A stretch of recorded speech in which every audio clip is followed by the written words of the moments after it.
ভাগ্যের দোষে গোয়া মারে খরগোশে। হাই গাইজ, আমি বাবু এসডি ফালতু কথায় আপনাদের অনেক অনেক শুভেচ্ছা, অভিনন্দন ও ভালোবাসা।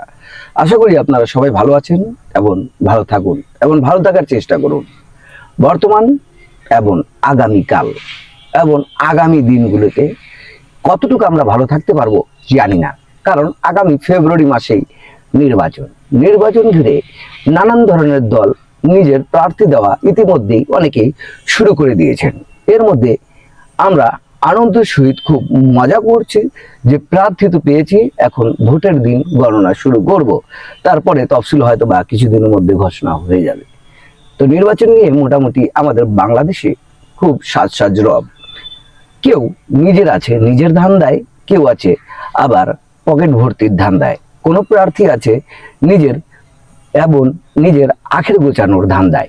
তো সেই সব মিলিয়ে আমরা যাকে ভোট দেব অথবা ভোটের বিষয়ে চিন্তা ভাবনা করব, অবশ্যই তাদের বিষয়ে আমরা খোঁজ খবর নিয়ে এবং সে কি ধরনের লোক বা তার পেশাগত কাজ কি, সে কি তার অর্থ আয়ের উৎসটা কি, এটা আমরা ভালো করে জানবো।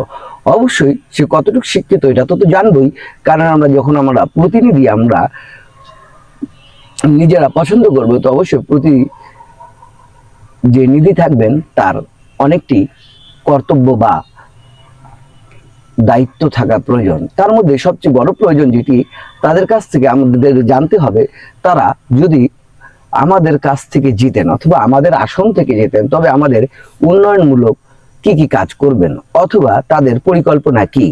যেই দফা এই দফা অনেক দফাই নিয়ে আমরা আসি, কেউ 12 দফা, কেউ 13 দফা, কেউ 15 দফা, কেউ 36 দফা, কেউ 65 দফা নিয়ে আসি। আসলে আমরা বাস্তবায়ন করতে পারি না কোনো দফা।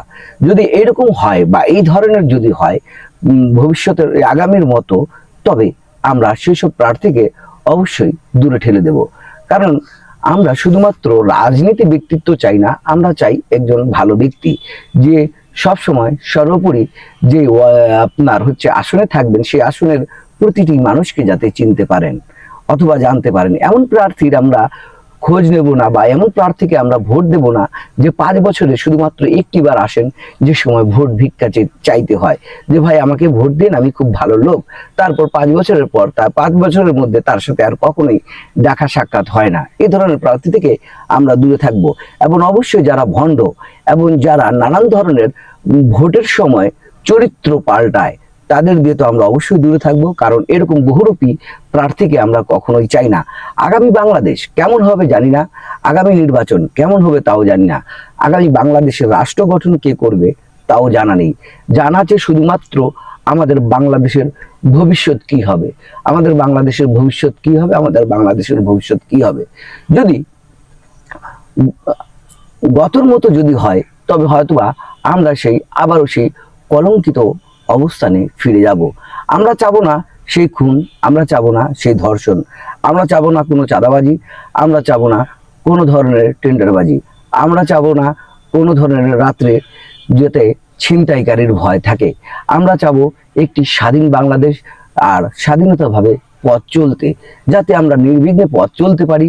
সেই ধরনের আশা আকাঙ্ক্ষা যারা আমাদেরকে দেবেন, তাদেরকেই আমরা হয়তোবা আগামীর জন্য আমরা তাদেরকে আমাদের নিজের আসনের অভিভাবক হিসাবে তাকে ভোট দেব। আর যদি এই ধরনের না হয়, তবে অবশ্যই দূরে থাকবেন আপনারা সেই সব বহুরূপী ভণ্ড ছদ্মবেশী যারা বছরে 5 বছরে একবার আসে আপনার কাছে ভোট চাবে, সেসব ভণ্ড থেকে দূরে থাকুন।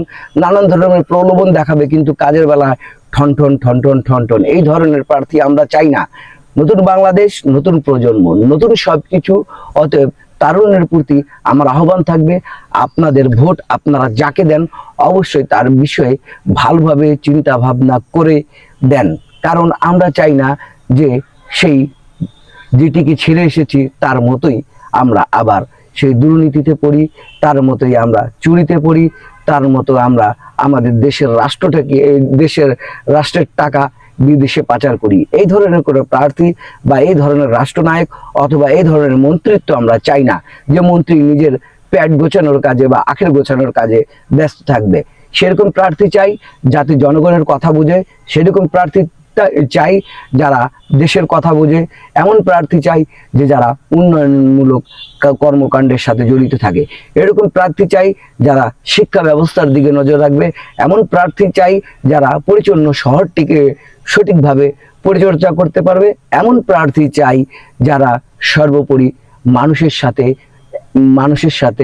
সাথে মিশতে পারে এবং সব ভেদাভেদ ভুলে সে কোন দলের আছে এটি বড় কথা নয়, সে যেই দলেরই করুক না কেন। আপনি অভিভাবক, আপনার কাছে সব সন্তানই একই হতে পারে, 5টা আঙ্গুল এক সমান না, কিন্তু এই 5টা আঙ্গুল মিলে কিন্তু একটি হাত যদি মুঠ হয় তখন খুব শক্তিশালী হয়ে যায়। তবে কখনো আপনার সেই হিন্দু, মুসলিম, বৌদ্ধ, খ্রিস্টান এই ভেদাভেদ আনবেন না।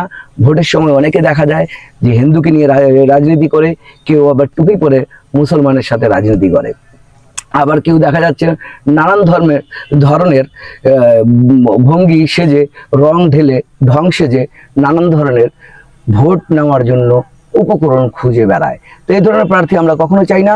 আমরা স্বচ্ছ প্রার্থী চাই, সুন্দর বাংলাদেশ, আগামী বাংলাদেশ যাতে নিরাপদে থাক এবং আগামী বাংলাদেশ যাতে রাষ্ট্র গঠন যেই করুক না কেন আমাদের বাংলাদেশ যাতে সুন্দরভাবে পরিচালনা করতে পারে, দুর্নীতি মুক্ত করতে পারে এবং সর্বোপরি এক কথায় বলতে পারি সোনার বাংলা গড়তে পারে, এরকমই প্রার্থী আমরা চাই, এরকম লিডার আমরা চাই, এই ধরনের আমরা বাংলাদেশ চাই। তো আমি বাবু আজ এই পর্যন্ত। আপনারা ভালো থাকুন, সুস্থ থাকুন। এই ভণ্ডদের ভিড়ে যারা নানান ধরনের প্রলোভন দেখায় আপনাদের ভোট কাড়বে, তাদের থেকে অবশ্যই দূরে থাকুন, তাদের থেকে 100 পা দূরে থাকুন। অনেক সময় গাড়িতে লেখা থাকে 100 গজ দূরে থাকুন, আপনি তাদের থেকে ঠিক ওই 100 গজ দূরে থাকার চেষ্টা করুন, তবে হয়তো আপনি সুস্থ থাকবেন, সুস্থ থাকবে সমাজ, সুস্থ থাকবে বাংলাদেশ। আল্লাহ হাফেজ।